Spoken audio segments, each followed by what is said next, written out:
아득한 옛날 구름마저 쉬어가는 깊고 외딴 산골짜기에 약초의 푸른 향기를 따라 살아가는 아버지와 아들이 조용히 깃들어 있었습니다. 아버지의 이름은 김영감이었고 그는 주로 집 근처 양지 바른 곳에서 금빛 송이버섯을 캐며 소박한 나날을 보냈습니다. 아들 민주는 젊고 기운이 넘쳐 험준한 산맥을 제 집처럼 넘나들며 하늘 아래 숨겨진 귀한 약초들을 찾아다녔지요. 본래 그들의 단출한 집에는 세 사람의 온기가 있었습니다. 하지만 민준의 아내 화진의 여린 마음은 고된 산골 생활의 무게와 남편의 잦은 부재가 남긴 깊은 외로움에 서서히 지쳐갔습니다. 그리하여 어느 날 그녀는 조용히 그들 곁을 떠나고 말았습니다. 화진의 그림자가 문지방을 넘어가기 전 민준이 먼 길을 떠날 채비를 할 때면 어김없이 안타까운 실랑이가 벌어지곤 했습니다. 산을 향한 남편의 뒷모습은 늘 든든했지만 남겨진 이의 마음에는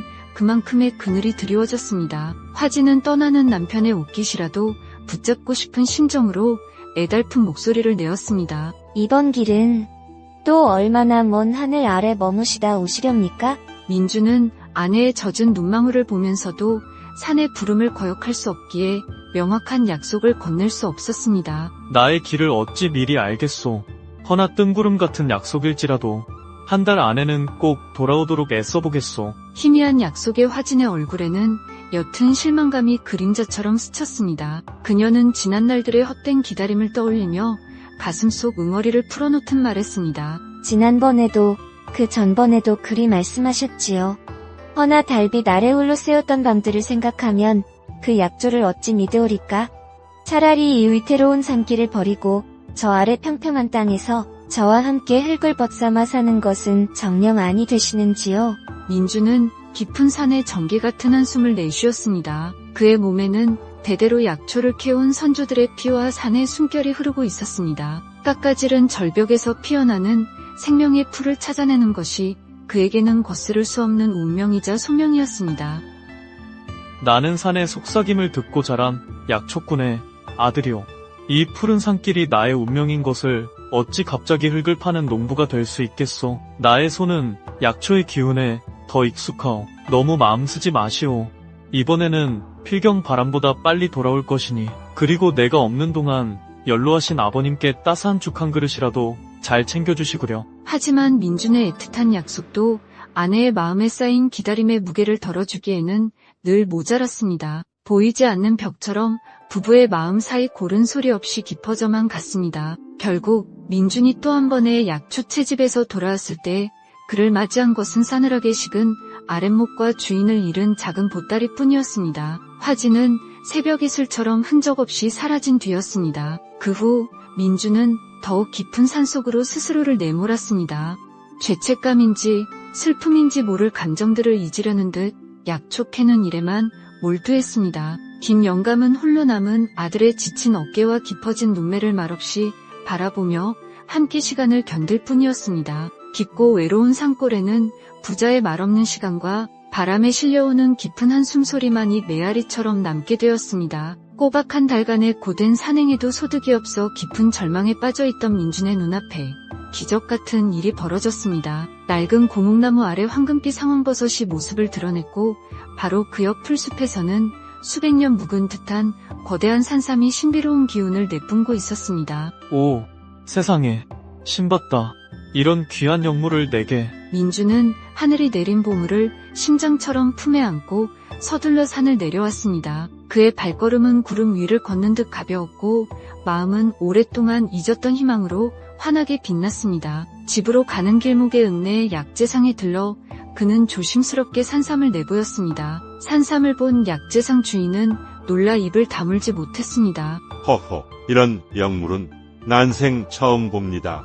그려 값을 매길 수 없을 정도로 귀한 것이요. 마침 이웃 고을 충주 나으리께서 이런 귀한 산삼을 애타게 찾고 계시다 하니 그리로 가보시오. 틀림없이 큰 복을 얻으실 거요. 약재상 주인의 말에 민주는 곧장 충주로 향했습니다. 과연 충주의 관리는 산삼을 보자 크게 만족하며 그 자리에서 은 천냥이라는 막대한 값을 치러주었습니다. 평생 꿈에서도 만져볼 수 없을 것 같던 거금을 손에 쥔 민주는 벅찬 감격에 숨을 삼켰습니다. 그의 머릿속에는 당장이라도 기름진 땅과 번듯한 새 집을 사고 늙으신 아버지를 편히 모실 행복한 계획들이 그려졌습니다. 그리고 그 모든 계획의 중심에는 떠나간 아내 화진의 모습이 아련하게 자리하고 있었습니다. 화진, 보았소. 내가 드디어 해냈소. 이 돈이면 당신이 내 곁으로 다시 돌아와 줄지도 모로. 이 기쁨을, 이 행운을 어서 빨리 당신에게 전하고 싶소. 천냥의 은자보다 더 무겁게 느껴지는 희망과 사무치는 그리움으로 민준의 마음은 한시라도 빨리 화진에게 달려가고 있었습니다. 이게 대체 지금 무슨 광경이오? 그의 텅 빈 시선은 방 안에 두 사람에게 번갈아 꽂혔다가 힘없이 발밑에 흩어진 은자들로 향했습니다. 꾸미기를 바랐지만 너무나도 잔인한 현실이었습니다. 아니, 민준 씨, 저기, 언제 오셨어요? 이렇게, 갑자기. 화들짝 놀라 김영감의 품에서 떨어져 나오며 민준의 얼굴을 참아보지 못하고 시선을 떨구다. 그녀의 목소리는 죄책감으로 가늘게 떨리고 있었고 얼굴은 핏기 하나 없이 하얗게 질려 있었습니다. 김영감은 마른 기침을 몇 번 콜록이며 황급히 구겨진 옷매무새를 가다듬었습니다. 그러나 그의 얼굴 역시 숨길 수 없는 당혹함과 깊은 수치심으로 시뻘겋게 달아올라 있었습니다. 왔느냐? 어서 들어오너라. 길이 험하고 멀었을 텐데. 낮고 잠긴 목소리로 애써 태어남을 가장하려 했지만 떨림을 감추지 못하다. 그 어색하기 짝이 없고 구차하기 그지없는 아버지의 말에 민준의 얼어붙었던 이성이 마침내 끊어지고 억눌렸던 분노가 활화산처럼 터져나오기 시작했습니다. 왔느냐고요. 들어오라고요. 길이 멀었을 테니 쉬라고요. 아버지, 그리고 당신, 화진, 지금 내 눈앞에서 대체 무슨 추악한 짓을 하고 있었던 것이오. 내가 이 꼴을 보려고 죽음의 문턱을 넘나들며 그 험한 산 속을 헤매고 목숨처럼 이 은자를 구해왔단 말이오. 그의 목소리는 억누를 수 없는 분노와 처절한 배신감, 그리고 심장이 갈기갈기 찢어지는 듯한 깊은 슬픔으로 뒤엉켜 있었습니다. 아니에요. 민준 씨, 정말 그게 아니에요. 제발 제 말 좀 들어보세요. 오해예요. 민준아, 내 아들아, 제발, 내가 다 설명하마. 모든 것이 내 잘못이다. 그러니 우선 제발 진정하거라. 설명. 이제 와서 무엇을 설명하시겠다는 겁니까? 진정하라니요. 지금 이 상황에서 제정신으로 있으란 말입니까? 내 아내가, 감히 내 아내가, 내 아버지가 한 방에서, 그것도 내 눈앞에서 차라리 한 이불이라도 덮고 있었다고 솔직히 말해보시란 말이오. 이게 대체 어찌 된 일이냐고 몇 번을 물어야 대답하시겠소. 민준의 처절한 절규는 텅 빈 집안을 공하게 울렸고 마룻바닥에 흩어진 은자들은 희미한 등잔불 아래 차갑고 날카롭게 빛나고 있었습니다. 한때 가족이었던 세 사람 사이에는 더 이상 어떤 변명도, 이해도, 용서도 끼어들 수 없는 깊고 끔찍한 균열만이 남았습니다. 민준의 절규가 잦아들자 방 안에는 숨막히는 침묵만이 감돌았습니다. 그 침묵은 너무나 무겁고 차가워서 마치 살아있는 존재처럼 세 사람의 어깨를 짓눌렀습니다. 화진의 가냘픈 흐느낌만이 간헐적으로 그 섬뜩한 정막을 갈랐습니다. 민준의 텅 빈 시선은 먼저 아내 화진에게로 향했습니다. 한때 자신의 세상 전부였고 온 마음을 다해 사랑했으며 하늘처럼 믿었던 여인. 그녀와의 소박하지만 행복한 미래를 그리며 숱한 밤을 설렜던 기억들이 이제는 날카로운 유리 조각이 되어 가슴을 후벼 파는 듯 했습니다. 다음으로 그의 초점 없는 시선은 아버지 김영감에게로 천천히 옮겨갔습니다. 평생을 하늘처럼 우러러보며 존경했고 험한 세상의 유일한 기둥이라 믿고 의지했던 아버지, 늘 묵묵히 자신의 곁을 지켜주던 그 강인하고 든든했던 모습은 이제 어디에도 찾아볼 수 없었습니다. 이 세상에서 가장 믿고 의지하며 사랑했던 단 두 사람, 자신의 삶을 지탱하던 두 개의 기둥과도 같았던 그 두 사람에게서 동시에 받은 배신감은 민준이라는 한 인간이 감당하기에는 너무나도 거대하고 참혹했습니다. 마치 그가 딛고 서 있던 온 세상이 발밑에서부터 거대한 굉음을 내며 무너져 내리는 것만 같았습니다. 그가 쌓아 올렸던 모든 믿음과 희망이 한순간에 먼지처럼 재처럼 허망하게 흩어지는 듯 했습니다. 그는 더 이상 아무 말도 할 수 없었습니다. 입술은 마치 얼어붙은 듯 굳게 닫혔고 목구멍은 뜨겁고 뭉툭한 무언가가 꽉 막힌 듯 답답했습니다. 대신 심장을 갈갈이 찢는 듯한 숨조차 쉴 수 없는 격렬한 고통이 온몸을 휘감았습니다. 그리고 그 참을 수 없는 고통의 밑바닥에서부터 차갑고 어두운 분노와 견딜 수 없는 원망, 그리고 사무치는 증오가 마치 들끓는 용암처럼 무섭게 솟구쳐 오르기 시작했습니다. 절망과 분노가 해일처럼 민준의 온 영혼을 잠식해버렸습니다. 그는 더 이상 그 어떤 구차한 변명도 그 어떤 뒤늦은 설명도 듣고 싶지 않았습니다. 아니, 들을 수가 없었습니다. 귀를 틀어막고 싶었습니다.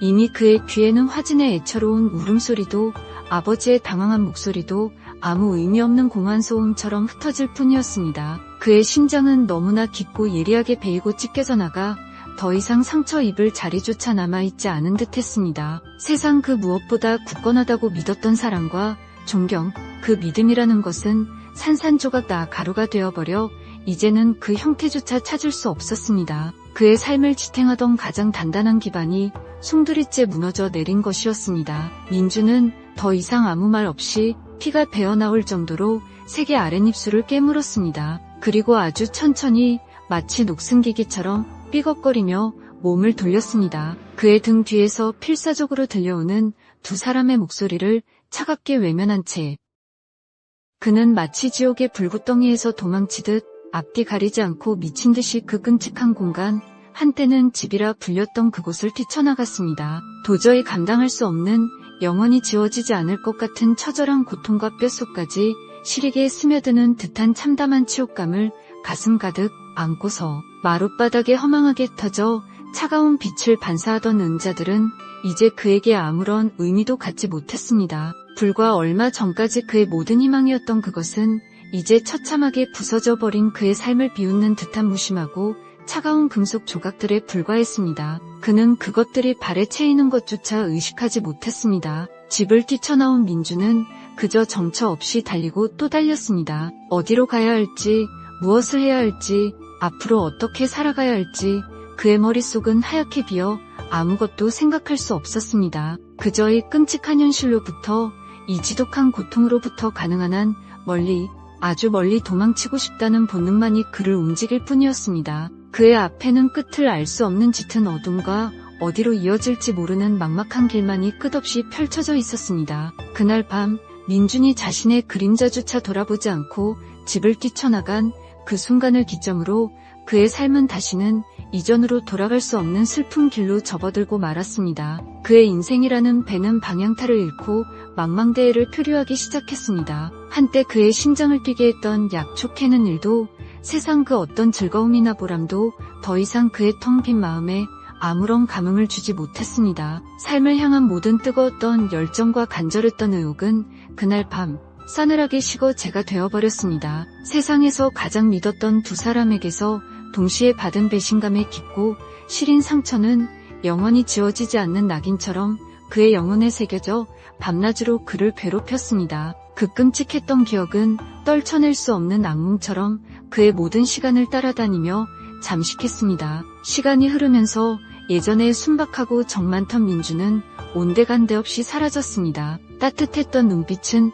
누구도 닮지 않는 차가운 유리알처럼 변했고 세상과 사람을 향해 두꺼운 벽을 쌓고 마음의 문을 굳게 닫아버린 고독하고 냉담한 그림자가 되었습니다. 하늘처럼 믿고 따랐던 아버지와의 관계는 그날 밤으로 완전히 산산조각 나버렸습니다. 그 어떤 시간의 흐름도 그 어떤 후회와 노력으로도 결코 다시 메워질 수 없는 깊고 슬픈 균열만이 남았습니다. 천년이라 불리는 부자의 연은 그렇게 돌이킬 수 없이 비극적으로 끊어지고만 것이었습니다. 한편 홀로 산골짜기에 남겨진 화진은 견디기 힘든 현실에 직면해야 했습니다. 사람들은 그녀를 싸늘하게 외면했고 그녀가 지나갈 때마다 경멸과 조롱이 담긴 눈빛으로 바라보거나 뒤에서 수군거렸습니다. 따가운 손가락질과 끊이지 않는 비난 속에서 그녀의 남은 삶은 씻을 수 없는 수치심과 외로움 속에 깊이 잠겨버렸습니다. 그리고 김 영감은 그는 숨을 쉬는 매 순간 죽는 날까지 결코 벗어날 수 없는 무거운 죄책감과